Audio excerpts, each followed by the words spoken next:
Hello students, last video में हमने discuss कर लिया था कॉलरिज लॉ डिस्कस कर लिया था। मैंने आपको लॉ बता दिया था, समझा दिया था क्या होता है कॉलरिज लॉ, है ना। उसके बाद मैंने आपको एक एप्लीकेशन पार्ट भी बता दिया था। उसके अंदर एक विद न्यूमेरिकल आपको मैंने बताया था कि कैसे आपको इनफाइनाइट डायल्यूशन पे मोलर कंडक्टेंस कैलकुलेट करनी है। अब उसके बाद 3 एप्लीकेशन हमारे पास और हैं, आज हम वो डिस्कस कर लेते हैं और विद न्यूमेरिकल पार्ट डिस्कस कर लेते हैं, ठीक है। उसके बाद ये आपका कंप्लीट टॉपिक हो जाएगा। आई होप आपने लास्ट वाली वीडियो देख ली होगी। तो अगर आपने लास्ट वाली वीडियो नहीं देखी है so please go to that last video and then come on to this video, ठीक है। क्योंकि आगे एप्लीकेशन पार्ट कॉलरिज का ही चल रहा है, सो आपको प्रॉब्लम होगी अगर आपने कॉलरिज लॉ ही नहीं समझा कि what is Coleridge law. Okay, हाँ जी। तो देखिए, applications of Coleridge law, calculation of the degree of dissociation of the weak electrolyte. हमने अब क्या निकालना है, डिग्री ऑफ डिसोसिएशन निकालना है वीक इलेक्ट्रोलाइट का। सबसे पहले we should know what is degree of dissociation. क्या डिग्री ऑफ डिसोसिएशन होता है, मतलब क्या है कि कितना आपका इलेक्ट्रोलाइट डिसोसिएट हो रहा है, कितने अमाउंट में आपका इलेक्ट्रोलाइट डिसोसिएट हो रहा है, that is degree of dissociation, ठीक है। तो देखो, molar conductance of an electrolyte depends upon the degree of dissociation. अब देखिए, इलेक्ट्रोलाइट हम कंडक्टेंस, जो मोलर कंडक्टेंस है वो किस पे डिपेंड करती थी, नंबर ऑफ आइंस पे डिपेंड करती थी। ये बात मैंने आपको बताई है, मोलर कंडक्टेंस किस पे डिपेंड करती थी, नंबर ऑफ आइंस पे डिपेंड करती थी, है ना। तो अब मोलर कंडक्टेंस कह रहा है कि डिपेंड करती है डिग्री ऑफ डिसोसिएशन में। बात तो एक ही है, क्योंकि जितना अगर आपका डिसोसिएशन होगा उतनी तो नंबर ऑफ आइंस प्रोड्यूस्ड होंगे, और जितने नंबर ऑफ आइंस प्रोड्यूस्ड होंगे उतनी मोलर कंडक्टेंस होगी। येस और नो, है ना। So molar of conductance of an electrolyte depends upon the degree of dissociation. So we can say the higher the degree of dissociation, जितना ज़्यादा होगा degree of dissociation, more is the molar conductance, उतनी ज़्यादा क्या होने वाली है, आपकी मोलर कंडक्टेंस होने वाली है। देखो, with the increase in the dilution, बात वही है कि जब डाइल्यूशन करोगे, पानी मिलाओगे, तो आइंस जो इलेक्ट्रोलाइट है वो जल्दी टूटेगा, है ना, ज़्यादा टूटेगा। आई मीन टू से, मतलब अगर स्ट्रॉन्ग इलेक्ट्रोलाइट है तो उसमें इतना ज़्यादा इफेक्ट नहीं पड़ता था मोलर कंडक्टेंस का, बिकॉज वो पहले ही फुली डिसोसिएट हो जाता है। लेकिन वीक इलेक्ट्रोलाइट में आपको पता है कि इफेक्ट जो है वो ज़्यादा पड़ता है, क्योंकि डाइल्यूशन करते करते जो इलेक्ट्रोलाइट है उसका डिसोसिएशन बढ़ता चला जाता है, मतलब उसका डिग्री ऑफ डिसोसिएशन इंक्रीज करता हो जाता है, ठीक है। सो with the increase in the dilution, the molar conductance increases at the infinite dilution and the electrolyte is completely dissociated। और हमने ये बात बोली थी कि एट इनफाइनाइट डाइल्यूशन पे क्या होता है, हमारा जो इलेक्ट्रोलाइट होता है वो कम्प्लीटली डिसोसिएट हो जाता है, because the dissociation, degree of dissociation approaches unity. वो पूरा डिसोसिएट हो गया तो डिग्री ऑफ डिसोसिएशन क्या कर जाएगी, यूनिटी को अप्रोच कर जाएगी।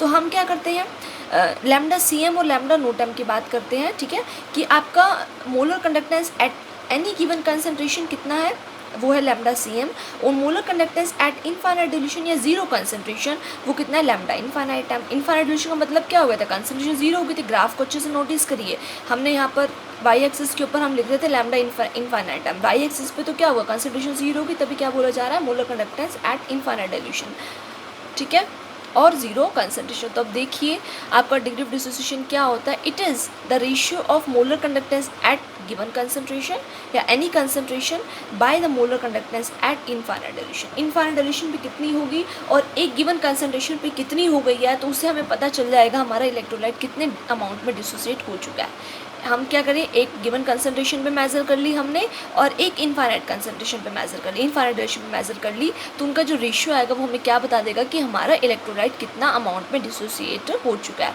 So that is the formula for alpha, that is the formula for alpha, और इसी के बेसिस पे आपके न्यूमेरिकल आते हैं। तो alpha is equal to lambda CM by lambda infinite. Now second application देखिए, third application sorry, calculation of the dissociation constant. अगर आपने क्या निकाल लिया, डिग्री ऑफ डिसोसिएशन निकाल लिया, तो आप डिसोसिएशन कांस्टेंट भी बहुत अच्छे से निकाल सकते हैं, ठीक है।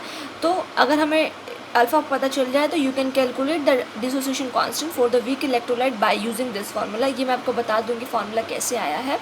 अभी के लिए देखिए, K is equal to C alpha square by 1 minus alpha. नहीं तो आपने 11th क्लास में इक्विलिब्रियम पढ़ रखा है, तो ये एक इक्विलिब्रियम से ये फार्मूला निकल कर आता है, ठीक है, इक्विलिब्रियम से ही निकल कर आता है ये फार्मूला आपका। ओके, सो यहाँ पर KC हमारा क्या हो जाएगा, C alpha square over 1 minus alpha हो जाएगा ये हमारा, ठीक है। क्लियर आपको इतनी बात। उसके बाद देखो, calculation of the molar solubility को कैलकुलेट करना of the sparingly soluble salts. अब सबसे पहले तो हमारे को मोलर सोल्युबिलिटी निकालनी है, तो हमें ये पता होना चाहिए कि स्प्रैंगली सोल्यूबल सॉल्ट्स कौन से होते हैं भाई, है ना। तो देखो, salts like BaSO4, PbSO4, AgCl, AgBr, barium sulphate, lead sulphate, silver chloride, silver bromide, which do not dissolve to a large extent in the water, जो वाटर में ज़्यादा एक्सटेंट तक हमारे डिजॉल्व नहीं होते हैं, उनको बोलते हैं स्प्रैंगली सोल्यूबल सॉल्ट्स। क्या बोलते हैं उनको? स्प्रैंगली सोल्यूबल सॉल्ट्स बोलते हैं, which do not dissolve to the large extent in the water. Okay, as a dissolve to the small extent, अगर वो स्मॉल एक्सटेंट तक डिजॉल्व होते हैं दैन द सोल्यूशंस, उनके सोल्यूशंस को हम क्या बोलेंगे? Saturated solution. देखो सैचुरेटेड का मतलब क्या है कि जितना घुलना था उतना घुल गया, उससे ज़्यादा वो नहीं घुल रहा है ना, क्योंकि वो स्मॉल एक्सटेंट तक डिजॉल्व हो रहा है, तो सैचुरेटेड हो गया सोल्यूशन हमारा, कि जितना डिजॉल्व होना था that salt is getting dissolve to that extent, और उसके बाद वो और डिजॉल्व नहीं होने वाला।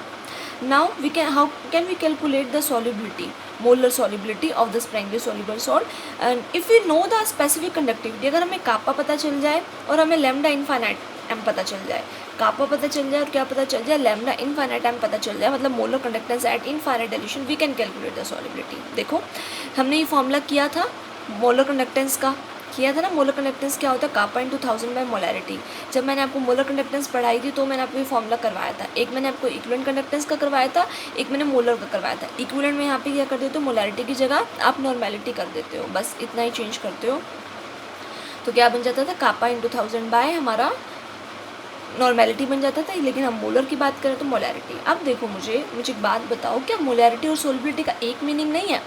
मोलैरिटी का मतलब यही होता है कितना नंबर ऑफ मोल्स डिजॉल्व हो रहा है पर लीटर ऑफ द सॉल्यूशन, और एक तरह से सॉल्युबिलिटी का मतलब यही होता है कि कितना ग्राम डिजॉल्व हो रहा है पर ml ऑफ द सॉल्यूशन, पर लीटर ऑफ द सॉल्यूशन। तो एक तरह से मोलैरिटी और the solubility are the same things, ठीक है। तो इसलिए मैंने यहाँ मोलैरिटी की जगह क्या लिखा? सॉल्युबिलिटी लिखा।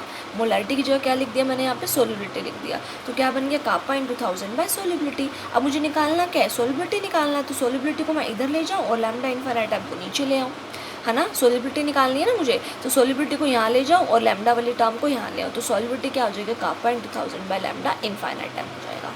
क्लियर? तो ये तो था, जस्ट आपको बता दी कि और क्या क्या आप निकाल सकते हो यूजिंग द कॉलरिच लॉ। तो एक डिग्री ऑफ डिसोसिएशन की बात करी, एक डिसोसिएशन कांस्टेंट की बात करी Ka वाला, और एक मोलर सॉल्युबिलिटी की बात करी। अब उसके बाद हम न्यूमेरिकल पार्ट देख लेते हैं इसका, ठीक है। हम एक बार न्यूमेरिकल पार्ट देख लेते हैं इसका, okay.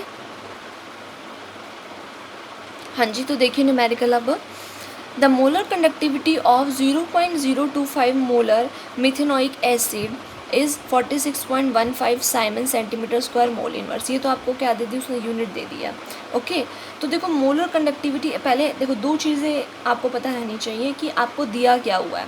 Molar conductivity at infinite dilution दे रखा है या molar conductivity at any concentration दे रखा है? क्या molar conductivity at infinite dilution या molar conductivity at any concentration, उसमें से दिया क्या हुआ है आपको, ओके। सो देखो मोलर कंडक्टिविटी ऑफ 0.025 मोलर, मतलब एक कंसंट्रेशन दे दिया है, तो इसका मतलब ये molar conductivity at any concentration दे रखी है। तो हम कैसे लिखते हैं molar conductivity at any concentration? उसको लिखते हैं लैम्डा Cm से। किसे लिखते हैं उसको? लैम्डा Cm से। तो write the value, how much value is given to you? 46.15। ये वैल्यू आपको दे रखी है, siemens centimetre square mole inverse, ये वैल्यू आपको गिवन है, ठीक है। उसके बाद देखो निकालना है डिग्री ऑफ डिसोसिएशन। अभी आपने डिग्री ऑफ डिसोसिएशन का फॉर्मूला देखा, क्या है? देखो लैम्डा Cm बाय लैम्डा इनफाइनाइटम। लैम्डा Cm तो दे रखा है, क्या आपको लैम्डा इनफाइनाइटम दे रखा है क्वेश्चन के अंदर? वो देखना है आपने। अगर नहीं दे रखा तो निकाल लोगे इसको आप, और फिर इसको दोनों को डिवाइड कर दोगे तो वो अल्फ़ा आ जाएगा। दूसरा क्या निकालना है? Dissociation constant. तो अगर अल्फ़ा आ जाएगा तो अल्फ़ा की वैल्यू यहाँ पुट कर दो, कंसंट्रेशन तुम्हें दे रखी है, ये Kc आ जाएगा तुम्हारा डिग्री ऑफ डिसोसिएशन, और सॉरी डिसोसिएशन कांस्टेंट आ जाएगा, है ना। सो देखो कैसे करेंगे इसको अब हम आगे। अब देखो उसके बाद क्या गिवन है आपको? Lambda note of H positive और ये आपका आयन का HCOO नेगेटिव आयन का दे रखा है, इतना दे रखा है, मतलब हमारे को इनफाइनाइट पे नहीं दे रखी है, तो इनफाइनाइट पे पहले निकालनी पड़ेगी। तो कैसे निकालते हैं? कोलरिच लॉ के अकॉर्डिंग निकाल लेते हैं हम इनफाइनाइट टाइम पे, ठीक है। किसकी निकालनी है? एसिटिक एसिड की। तो अकॉर्डिंग टू कोलरिच लॉ ये क्या होगा? कैटायन और एनायन का सम होगा। कैटायन और एनायन का क्या होगा? सम होगा अकॉर्डिंग टू कोलरिच लॉ, है ना। अब देखो H का भी आगे क्या है? कोफिशिएंट 1, इसका भी कोफिशिएंट क्या है? 1 है। HCOO नेगेटिव बनेगा यहाँ से और H पॉजिटिव बनेगा, तो मैंने पहले H पॉजिटिव लिख दिया, फिर HCOO नेगेटिव लिख दिया। कोई दिक्कत तो नहीं होगी आपको, है ना। तो देखो ऐड कर दो, कितना आएगा? 349.6 प्लस में कितना आएगा? ये 54.6 आएगा। ये ये कितना आएगा, ऐड करिए इसको फटाफट मेरे साथ, कितना आएगा ये आएगा आपका near about 404.2 siemens centimetre square mole inverse. Lambda infinite time आ गया। अब देखो क्वेश्चन में कई बार नहीं दिया होता तो आपको पहले ऐसे कैलकुलेट आउट करना है, अगर क्वेश्चन में नहीं दिया हुआ तो समझ में आ गई कि ऐसे कैसे करना है इसको। फिर अब अल्फ़ा पे आ जाओ। अल्फ़ा क्या है, lambda C M by lambda infinite time, ये हमारा अल्फ़ा होता है। लैम्डा सी एम तुम्हें दे रखा था 46.15 Simon centimetre square mole inverse. By इस पे आ जाओ, लैम्डा इनफाइनाइट टाइम पे 404.2 siemens centimetre square mole inverse. ये से यूनिट कैंसिल और इन दोनों को डिवाइड कर लो, कितना आ जाएगा ये, इन दोनों को डिवाइड करके नियर अबाउट आएगा 0.114। एक बार आप फिर से चेक कर लेना, ठीक है। तो ये आपका आ गया डिग्री ऑफ डिसोसिएशन। आप क्या निकालना है, डिसोसिएशन कांस्टेंट निकालना है। तो देखो या तो डायरेक्ट वो फॉर्मूला यूज़ कर लो, या देखो कैसे निकालते हैं मैं आपको फिर से बता दूँ। अगर डिग्री ऑफ डिसोसिएशन की बात अगर आती है, डिसोसिएशन कांस्टेंट की बात अगर आती है तो कैसे वो फॉर्मूला आया था आपका, तो लेट मी टेल यू कि कैसे होगा। HCl नेगेटिव एक्वस प्लस का H पॉजिटिव एक्वस हो जाएगा ये। अब देखो इधर इसकी इनिशियल कंसंट्रेशन C मान लो, इनकी क्या होगी 0 0। अब देखो इसकी C, सपोज अल्फ़ा जो है वो डिसोसिएट हो गया तो बची कितनी C into 1 minus alpha. Suppose करो कि अल्फ़ा डिसोसिएट हो गया तो बची कितनी C इंटू 1 माइनस अल्फ़ा, और यहाँ पे कितनी बचेगी C अल्फ़ा और C अल्फ़ा बचेगी। अब dissociation constant Ka product bye reactant का होता है, प्रोडक्ट कितना है C alpha into C alpha bye C into 1 minus alpha. ये हो गया, क्या बनेगा C square alpha square by C into 1 minus alpha. एक C से क्या, एक C क्या बचा C अल्फ़ा स्क्वायर बाय में 1 माइनस का अल्फ़ा, ये बच गया। अब ये फॉर्मूला आ गया पीछे वाला जो तुम्हें समझा रही थी मैं। अल्फ़ा की वैल्यू तुम्हारी ऊपर से आ गई, अल्फ़ा को यहाँ पुट करो, अल्फ़ा को यहाँ पे क्या करो, पुट करो। कंसंट्रेशन कितनी है क्वेश्चन में, देखो कंसंट्रेशन कितनी है 0.025, कंसंट्रेशन को पुट करो तो 0.025 मल्टीप्लाई अल्फ़ा, अल्फ़ा का स्क्वायर मतलब 0.114, इसका क्या कर दो स्क्वायर बाय 1 माइनस 0.114। इसको सॉल्व कर लेना आप, ठीक है, इसको आप खुद से सॉल्व कर लेना and you will get your answer, ठीक है। और यूनिट जो बचेगी यहाँ पर क्या बचेगी, यूनिट देखो क्या बचेगी, मोल पर लीटर बचेगी। यहाँ पे यूनिट देख लेना, यूनिट क्या बचेगी, मोल पर लीटर बचेगी। ओके, क्यों बचेगी मोल पर लीटर वो भी बता दूँ मैं आपको। अल्फ़ा तो क्या आ गया था, यूनिट लेस क्वांटिटी आ गई थी ना, अल्फ़ा तो यूनिट लेस आ गई थी, तो अल्फ़ा तो यूनिट लेस हो गया, बची कंसंट्रेशन की यूनिट, और कंसंट्रेशन क्या थी, मोलर में थी। मोलर का मतलब क्या होता है, मोल पर लीटर। तो यहाँ से वैल्यू आप खुद आंसर निकाल लेना जो भी आपका आएगा and it is correct one, ठीक है। नियर अबाउट 3.6 इंटू 10 आंसर जो दे रखा है वो है 3.6 इंटू 10 की पावर -4। मैं लिख ही देती हूँ, ये आंसर है, आप टैली कर लेना एक बार। मैंने खुद से नहीं, आंसर देख लिया मैंने कितना है इसका, 3.6 10 की पावर -4 मोल पर लीटर है। तो एक बार आप खुद से कर लेना, मल्टीप्लाई डिवाइड, आपका भी ये आंसर आ जाएगा। तो अच्छा सा क्वेश्चन था, एक ही क्वेश्चन में दो चीज़ें उसने पूछ ली, अल्फ़ा भी पूछ लिया और डिसोसिएशन कांस्टेंट भी बोला। It is a previous year CBSE question, a good question, ठीक है। उसके बाद देखिए आप,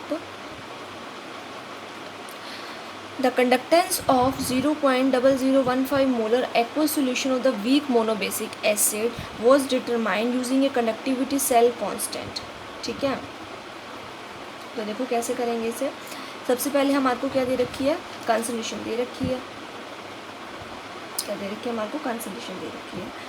उसके बाद देखो the distance between the two electrodes, दो इलेक्ट्रोड के बीच में डिस्टेंस कितना है हमारा 120 सेंटीमीटर है, with the area of cross section is 1 centimetre square. आगे हम क्या देता है, कंडक्टेंस हमारे को देता है, इतनी कंडक्टेंस है हमारे पास, कितनी 5 इंटू 10 की पावर -7 कंडक्टेंस दे रहा है आपको, okay. Now the pH of the solution is 4 and calculate the value of limiting molar conductivity. Limiting molar conductivity की वैल्यू निकालनी है, मतलब लैम्डा इनफाइनाइट टाइम निकालना है। सबसे पहले देखो क्वेश्चन में दिया क्या क्या हुआ है, उसको एक बार नोट कर लो जो क्वेश्चन में दिया हुआ है। क्वेश्चन में दिया हुआ है कंडक्टेंस, तुम्हें सबसे पहले लिख लो कंडक्टेंस कितनी है, कितनी कंडक्टेंस है तुम्हारे पास, देखो बताओ मुझे कितनी है, 5 इंटू 10 की पावर -7 साइमन ये दैट इज साइमन, सेकंड में समझना इसको, साइमन है ये, ओम इनवर्स, साइमन क्या होता है, ओम इनवर्स, ठीक है।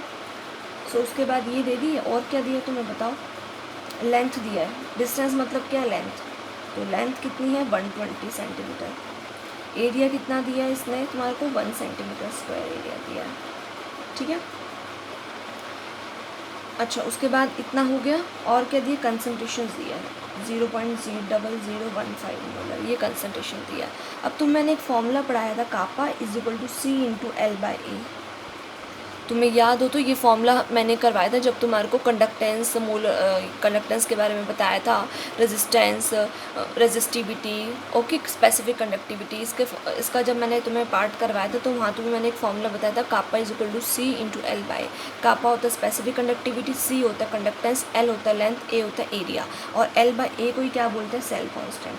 ध्यान रखना L/A को क्या बोलते हैं, सेल कॉन्स्टेंट। तो ये भी बहुत ही अच्छा क्वेश्चन है, इसके ऊपर भी बहुत क्वेश्चंस आते हैं, ठीक है, इस फॉर्मूले के ऊपर भी, तो आपको बहुत अच्छे से समझना है इसको। तो ये फॉर्मूला आपको याद रखना, kappa is equal to C into L/A, kappa is equal to C into L/A का formula. Kappa specific conductivity, C conductance होती है, C कंडक्टेंस होती है, और L/A होता है सेल कॉन्स्टेंट, ठीक है। अगर तुम्हारे को सेल कॉन्स्टेंट इकट्ठा दे रखा है तो यहाँ पे मैं वैल्यू रख देती इकट्ठी की वैल्यू, लेकिन मुझे सेल कॉन्स्टेंट इकट्ठा नहीं दे रखा, मुझे एरिया और कंसनट्रेशन लेंथ है वो अलग अलग दे रखी है, तो अब रख दो वैल्यू जो भी दे रखी है। कंडक्टेंस कितनी गिवन थी, 5 इंटू 10 की पावर -7 ओम इनवर्स, ये कंडक्टेंस गिवन थी तुम्हें। लेंथ तुम्हें गिवन थी 120 सेंटीमीटर, रख दो लेंथ। एरिया तुम्हें गिवन है 1 सेंटीमीटर स्क्वायर, रख दो। क्या आएगा ये, इसको सॉल्व कर लोगे, ये तुम्हारा आएगा, 1 सेकंड रुको, 1 सेंटीमीटर से 1 सेंटीमीटर तो चला जाएगा, पहले तो ये हो गया। उसके बाद इसको सॉल्व करोगे तो 12 5 जा कितना हो गया, 60 हो गया। 120 को इससे करो, 600 हो गया ये। 600 इंटू 10 की पावर कितना हो गया, -7 हो गया ये तुम्हारा, ठीक है। और यूनिट क्या बचेगी, ओम इनवर्स बचेगी, और साथ में क्या बचेगी, सेंटीमीटर। 1 सेंटीमीटर नीचे बचा था ना, तो सेंटीमीटर इनवर्स, ये क्या हो गया, 6 इंटू 10 की पावर -5 ओम इनवर्स सेंटीमीटर इनवर्स। ये आ गया तुम्हारे पास, कंडक्टेंस आ गया। अब क्या निकालना है, लिमिटिंग मोलर कंडक्टिविटी की वैल्यू निकालनी है। तो देखो लिमिटिंग मोलर कंडक्टिविटी की वैल्यू कहाँ से निकालोगे सबसे पहले तुम, ठीक है। तो इसको निकालने के लिए सबसे पहले हम क्या कर लेते हैं, यहाँ से हम मोलर कंडक्टेंस निकालते हैं। सबसे पहले क्या निकालते हैं हम, मोलर कंडक्टेंस। कापा आ गया ना, कापा से क्या निकाल लो, मोलर कंडक्टेंस निकाल लो एक बार, ठीक है।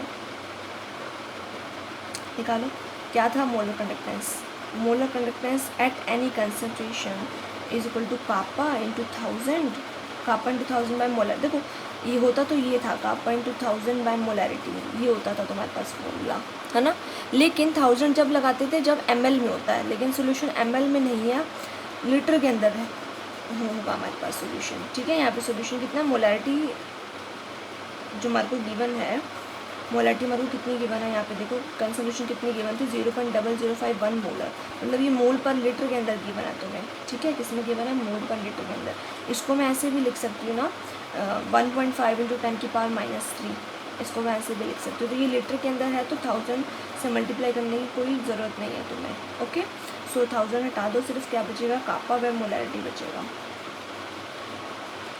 कापा की वैल्यू रखो 6 इंटू 10 की पावर -5 ओम इनवर्स सेंटीमीटर इनवर्स। मोलैरिटी ये दे रखी थी, देखो ये जो कंसंट्रेशन है ना, ये तरह से मोलैरिटी है, क्योंकि मोलर है ना, ठीक है पीछे, और इसको मैं लीटर में चेंज करा मैंने, और ये लीटर में ही है, ठीक है। तो कितना है, 1.5 इंटू 10 की पावर -3 लिख दिया इसको मैंने, 1.5 इंटू 10 टू द पावर -6 लिख दिया, ओके।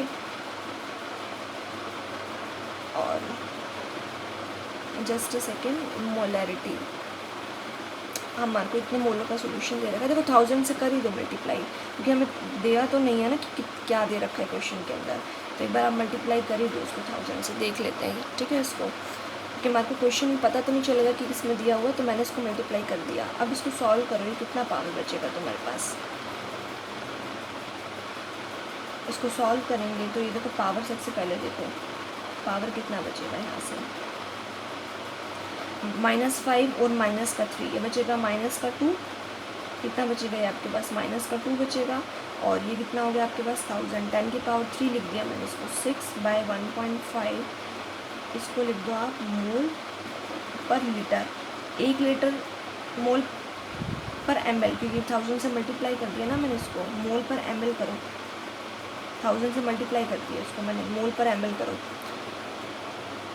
अच्छा एक चीज़ और देखो, मोल पर ml ही क्यों करा मैंने, देखो ml से मुझे एक फ़ायदा और हुआ, क्योंकि तुम्हें एक बात पता है 1 ml 1 सेंटीमीटर क्यूब के इक्वल होता है, ठीक है। तो मोलैरिटी मैंने यहाँ पर मोल पर ml में ही कंसिडर करी और 1000 से मल्टीप्लाई कर दिया इसको।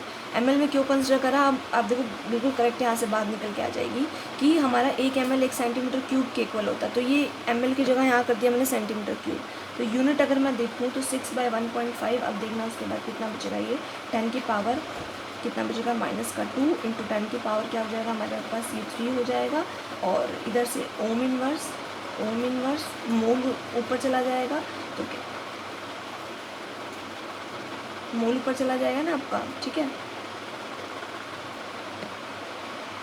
हाँ जी, तो ओम इनवर्स हो गया आपका ये। अब उसके बाद देखो ये क्या हो गया, सेंटीमीटर इनवर्स, और बाय में क्या हो गया, मोल, और 1 ml 1 सेंटीमीटर क्यूब की किलो, तो ये पर है, तो पर मतलब क्या हो जाएगा, सेंटीमीटर -3 हो जाएगा, ठीक है। तो आपको कोई कन्फ्यूज़न तो नहीं हो गया ना, थोड़ा सा ट्रिकी सा क्वेश्चन था।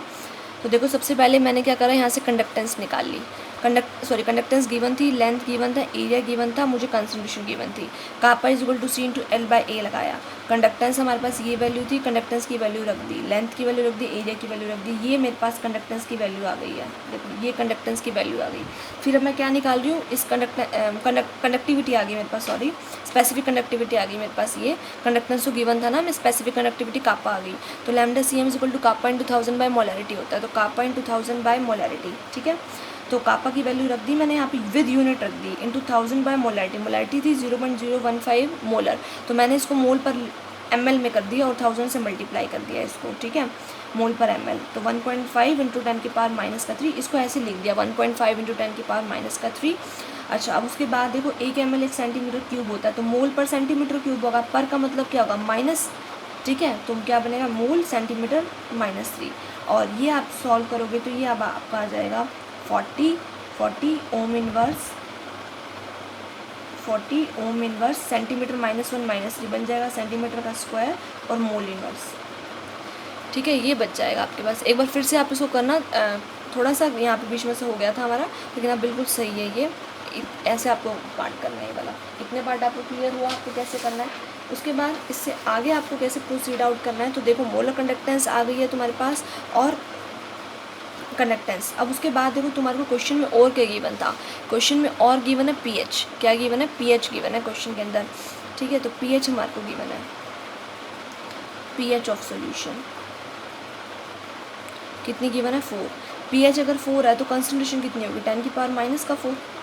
अगर pH 4 है तो उसका मतलब कंसंट्रेशन कितनी है, 10 की पावर -4, है ना, क्योंकि pH क्या होता है, minus log of H positive होता है, तो कंसंट्रेशन हो जाएगी 10 की पावर -4 मोल पर लीटर, ये कंसंट्रेशन होगी। अब देखो उसके बाद ये हमारे को क्या दिया हुआ था, कोई भी एक मोनोबेसिक एसिड दिया हुआ था, तो अगर कोई भी हमारा मोनोबेसिक एसिड है, सपोज HCOOH है, ठीक है, तो ये कैसे टूटेगा, अभी हमने पीछे वाला क्वेश्चन किया है, HC नेगेटिव प्लस का H पॉजिटिव, इसकी इनिशियल कंसंट्रेशन C है ना, और ये क्या है 0 0, और उसके बाद मैंने आपको क्या बताई थी, C/1 - अल्फ़ा और C अल्फ़ा और C अल्फ़ा ये बताई थी। तो H पॉजिटिव आयन की कंसंट्रेशन कितनी हुई, यहाँ से C अल्फ़ा हुई, लेकिन मुझे कितनी गिवन है, 10 की पावर -4 गिवन है, ठीक है। तो मैंने क्या करा, कंपेयर कर दिया, C alpha is equal to 10 की पावर -4 कर दिया, C अल्फ़ा को किसके इक्वल कर दिया मैंने, 10 की पावर -4, ठीक है। अब उसके बाद देखो, उसके बाद यहाँ से मैं अल्फ़ा की वैल्यू क्या कर सकती हूँ, कैलकुलेट कर सकती हूँ। अल्फ़ा की वैल्यू क्या आ जाएगी, 10 की पावर -4 बाय में C, 10 की पावर -4 बाय में कितनी आ जाएगी मेरे पास, C आ जाएगी यहाँ से, ठीक है। तो ये कितना बचेगा हमारे पास, देखो 10 की पावर -4 बाय C मोल पर लीटर, और ये नीचे वाली भी क्या थी, मोल पर लीटर में थी, तो ये तो यूनिट से यूनिट कैंसिल हो जाएगी। 10 की पावर -4 कंसंट्रेशन कितनी थी, देखो कंसंट्रेशन कितनी है हमारे पास, ये कंसंट्रेशन 0.0015 मोलर, तो क्या मैं इसको ऐसे लिख दूँ 15 इंटू 10 की पावर -4, ये है ना मेरे पास 0.0015 मोलर, तो इसको मैंने ऐसे लिख दिया 15 इंटू 10 की पावर -4 मोलर। तो ये तो कट गया, 10 की पावर -4 से -4 कटेगा तो 1/15 बचेगा, कितना बचेगा अल्फ़ा, 1/15। अब इजी है, अब अल्फ़ा क्या होता है, lambda CM by lambda note है, ये होता है हमारे पास अल्फ़ा। निकालना क्या था, इन्फाइनाइट पे निकालनी है, लैम्डा नोट टाइम निकालना है, तो लैम्डा नोट टाइम क्या हो गया, लैम्डा सी एम हो गया बाय अल्फ़ा हो गया। लैम्डा सी एम आपका अभी ऊपर से आपने निकाला कितना आया है, देखो एक बार, ये निकाला आपने लैम्डा सी एम, देखो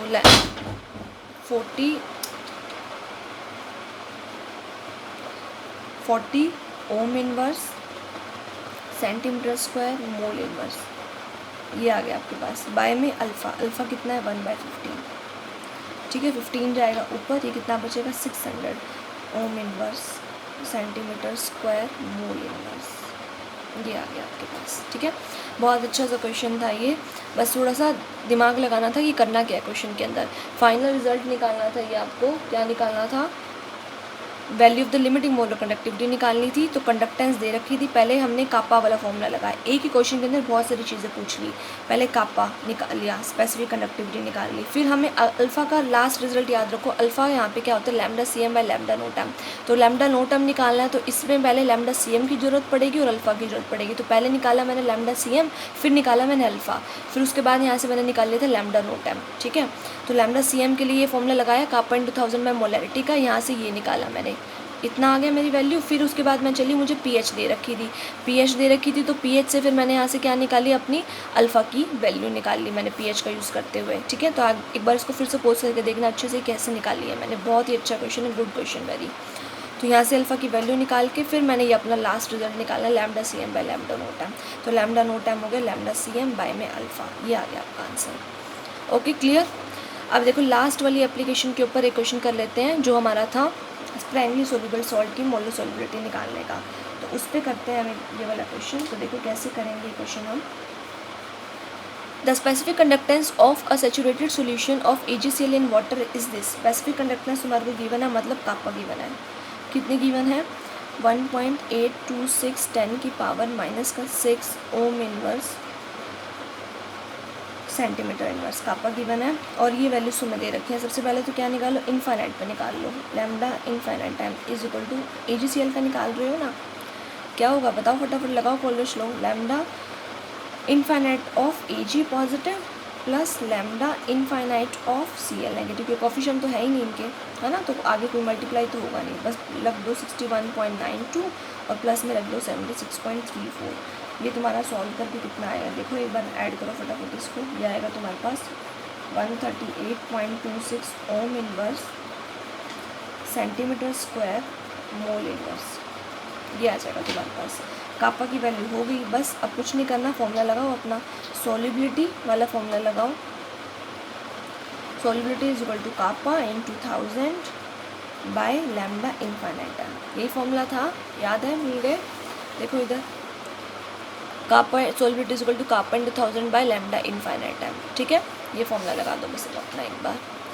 तो करो, कापा की वैल्यू कितनी है 1.826 10 की power -6 ohm inverse centimetre inverse multiplied with your 1000 by lambda infinite time, ये पुट कर दो 138.26 ओम inverse centimetre square mole inverse, क्या बचेगा ओम इनवर्स हो गया, सेंटीमीटर -1 है, ये स्क्वायर है, कितना आएगा -1 -2 -3 हो जाएगा ये, तो और इसको डिवाइड करो एक बार कितना आएगा, पावर कितनी बचेगी और इसको डिवाइड करने पे कितना आएगा, 10 की पावर -6 है ना ये तुम्हारे पास, ये रहा 1000, तो ये हो जाएगा 10 की पावर -3 हो गया, और इसको आप डिवाइड कर लेना कितना आएगा, ठीक है।